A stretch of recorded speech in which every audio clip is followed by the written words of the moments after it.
ইসলাম ধর্মাবলম্বীদের পবিত্র মসজিদ কাবায় এবার ঘটেছে এক বিরল ঘটনা। চলতি রমজান মাসের প্রথম 10 দিনে কাবা এসেছেন রেকর্ড 2.5 কোটি মুসল্লি।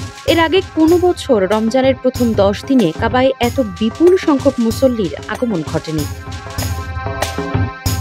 কাবা ও মসজিদে নববীর তত্ত্বাবধানে নিয়োজিত সৌদি সরকারের সংস্থা দ্য জেনারেল প্রেসিডেন্সি শুক্রবার এক বিবৃতিতে তথ্য জানিয়েছে। বিবৃতিতে আরও বলা হয়েছে, রমজানের প্রথম 10 দিনে উমরাহ পালন করেছেন 5,50,00,000 মুসল্লি, যা একটি নতুন রেকর্ড। রমজান মাসে এমনিতেই সৌদি আরবে ওমরা যাত্রীদের ভিড় বেশি থাকে, তবে বিগত বছরগুলোর তুলনায় চলতি বছরের রমজানে মুসল্লিদের উপস্থিতি অনেক বেশি। এই ভিড় সামাল দিতে এবং কাবা চত্বরের শৃঙ্খলা বজায় রাখতে প্রশাসনও তৎপর রয়েছে। দেশ জুড়ে তোলপাড় ওয়ালটন ফ্রিজ কিনে আপনিও হয়ে যেতে পারেন মিলেনিয়ার।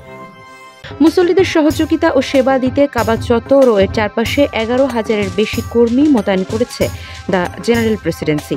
এছাড়া কাবা এলাকার পরিচ্ছন্নতা বজায় রাখতে নিয়মিত পরিচ্ছন্নতা কর্মীদের পাশাপাশি অতিরিক্ত 4,000 কর্মী নিয়োগ দেওয়া হয়েছে। এদের কাজ তদারকি করতে 350 জন ব্যবস্থাপকও নিয়োজিত রয়েছেন। মুসল্লি এবং ওমরাহ যাত্রীদের আজান, খুতবা ও নামাজের সুবিধার জন্য 8,000-এর বেশি স্পিকার স্থাপন করা হয়েছে কাবা চত্বরে। সেই সঙ্গে চত্বর আলোকিত রাখতে 1,20,000-এর বেশি বৈদ্যুতিক বাতি ব্যবহার করা হয়েছে। রমজানের এই ব্যতিক্রমী ভিড় সামাল দিতে সৌদি কর্তৃপক্ষের এত প্রস্তুতি প্রশংসার দাবি রাখে।